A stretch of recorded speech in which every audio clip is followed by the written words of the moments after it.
Moment now to reflect on the game. How did you think Chelsea performed overall? I mean, you mentioned before they weren't at their best, but it was almost like job done for them. No, I think they had another gear to find today, but that's a ruthless element to their game now. They have where if they can provide Lukaku with opportunities to score, he'll take them.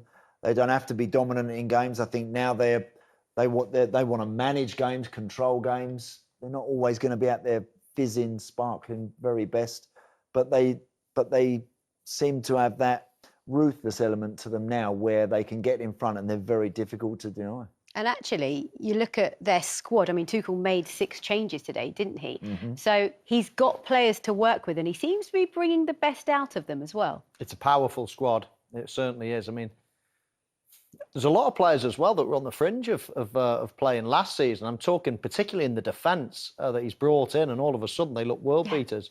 And Andy mentioned, you know, that they find a way, even though when they're not at the best. But when you don't concede goals like they don't, I mean, I think they've conceded about an average of half a goal per game under Tuchel. I mean, that's a really impressive stat. And if you don't concede goals, then you're going to be right up near the top of the table at the end. And then add to that somebody that scores goals for fun and any types of goals. I mean, you can cross the ball. He's strong from crosses. You can now ping it into him and he can hold the ball up. He can turn. He can run at players. He can sprint in behind.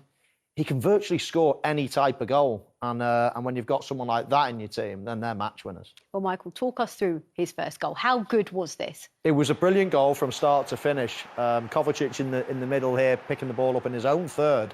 But the composure, the confidence, breaks free of Aston Villa's midfield and then plays a quite magnificent ball. I mean, it's an absolute brilliant ball, and we'll see it in a bit more detail. But then Lukaku, I mean, he obviously could have hit it with his left foot. It's his strong foot. He had the far corner, the near post, either of those to aim for. I would expect him to hit it hard and low into that far corner. But when you're confident, you always seem to make the right decision. And he makes the defender, Twanzebe, dive in, opens up the goal even more, makes the finish an even easy one. But Andy, as a midfield player, you've got to be loving that for a pass. That is a very, very special pass, that is. Again, from an underrated player, I think, Mateo Kovacic. I thought under Frank Lampard he played very well at times. Hasn't always been everybody's favourite at the bridge, but I thought today he was excellent. That pass splits that defence wide open, allows Lukaku, it gives him the decision then to either hit it first time or chop back as he does and finish it brilliantly. It's a stunning goal, very difficult to stop. When the best players play at speed like that, they play that accurately.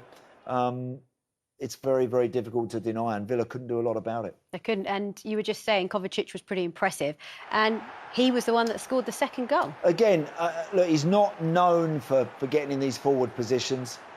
Tyrone Mings here, 2 or 3 poor decisions, and then that back pass is well short. But again, Kovacic is onto it. He senses there might be something for him, and he finishes it well, Mo, as well. Yeah, he does. I mean, you just touched on Tyrone Mings. He doesn't at any stage look what's around him, and he turns and misses the ball and then leaves one short. I mean, it's poor defending from an international player.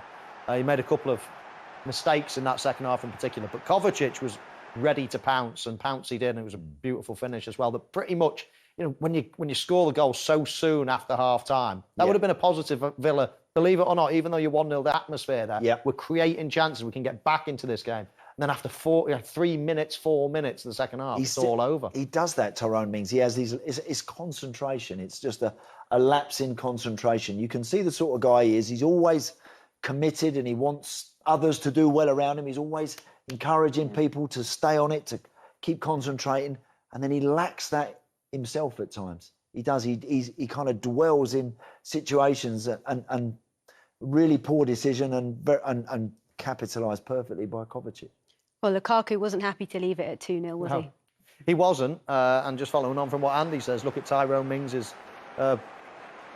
performance in this goal here. Look at him. He either needs to wipe that out, clear it out for a throw-in, or stand on your feet. He gets beaten far too easily from Azpilicueta.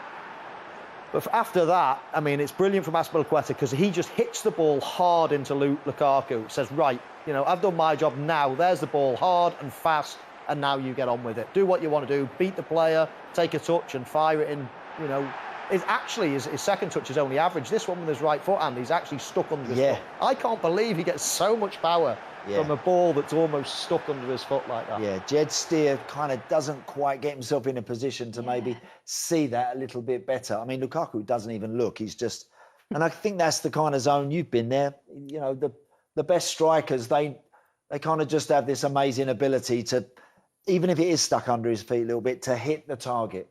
And I think that's what we're seeing from this Romelu Lukaku compared to the one that we used to see. He's able to generate great power in his strikes, and he's working goalkeepers, and he's hitting the target, and he's scoring goals. He certainly added a lot to his game, hasn't he? He's evolved as a player. Well, let's actually hear how his manager reflects on today's win. Here's Thomas Tuchel. Thomas, 3-0 looks comfortable. Would you admit, though, that it wasn't? No, it was absolutely not. We played against a strong Aston Villa side. They were well prepared, and I had the feeling that they could prepare with many players this kind of game. They looked very sharp from the start and very confident, so it caused us a lot of problems, especially in the first half. We had to block many shots, but they're very strong with the long throw-ins, the set pieces, the corners. So there are many touches in your box per se that you have to defend. It's not our favorite discipline, but we did very good, and we did what we needed to do. Second half, we had some easy mistakes. Second half was better, more control, more fluid game, and then a lot of chances, half chances that we did not take very well. We lacked precision, and to have maybe earlier goals, but okay. Do we see the difference this evening that a world-class striker makes? Romelu Lukaku, 2 half chances really, and they're both winning. Yes, and in what a manner, this is it. Full of confidence and totally aware what he's going to do, what he wants to do, takes the last decisions, and this is absolutely confident to score. So yeah, it's helped us a lot. You talked about the problems they caused you. What was that down to? We don't usually see you look that vulnerable. Yeah, I mean, we played with some guys, and in a new constellation, we could see that Saul had a bit of trouble to adapt to the intensity and our structure and style of play and the intensity of Premier League. Callum on the right side is not his favorite position, I know. So yeah, we were not on our highest level. We struggled a little bit from easy ball losses and early ball losses in the half, and could not keep the balls because they played very aggressive in the last line. They played a 3 against 3. If we had better first touches, if we had better movements, maybe we could have escaped earlier to have more chances first half. But credit to them, they did a very good match. Well, that man there deserves a lot of credit for where Chelsea are right now. We just saw the fixtures come up. They've got Tottenham and Man City to come, and also they've got Zenit on Tuesday in the Champions League. So a tough few fixtures ahead. Tough spell. So he'll now be planning ahead, and he'll be trying to rotate and manipulate that squad as best he can to get through those next 3 matches, which, as you say, are going to be difficult. After that, the likes of Southampton, of Brentford, Norwich, I think Newcastle.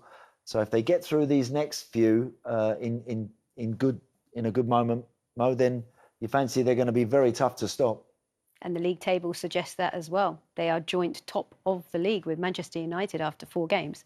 Yeah, and they've played Arsenal, they've played Liverpool. They haven't had the easiest starts, and we just mentioned Tottenham and Manchester City next. They come through that unscathed, then they can win their Champions League game. Yeah. If you can get a good start in the Champions League, just a couple of players in the latter stages of that group stage, and then you can really focus on the league going into around a busy period around Christmas. But so far, so very good for Chelsea.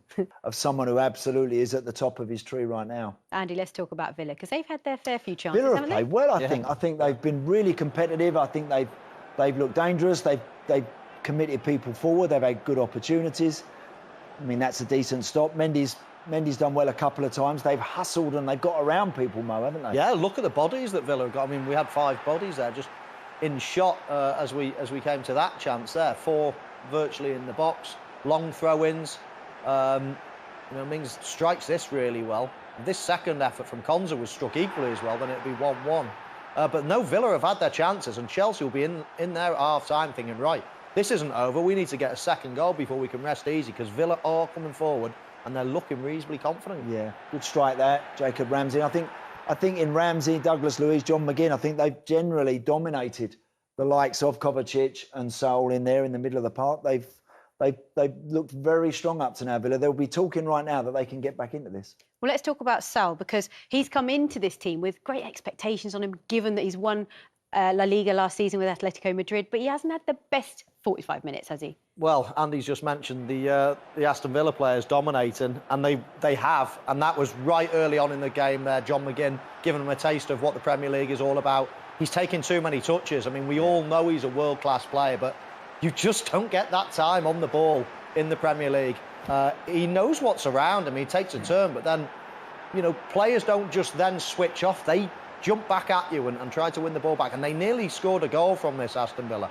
He needs to really wake up, learn what the Premier League's all about. Too many touches, you know, again there, 2-3 touches, and then gives a sloppy ball away. I mean, it's been a real poor first half. He will be disappointed with his performance, but how many times do we see players just taking a bit of time to get used to the pace of the Premier League?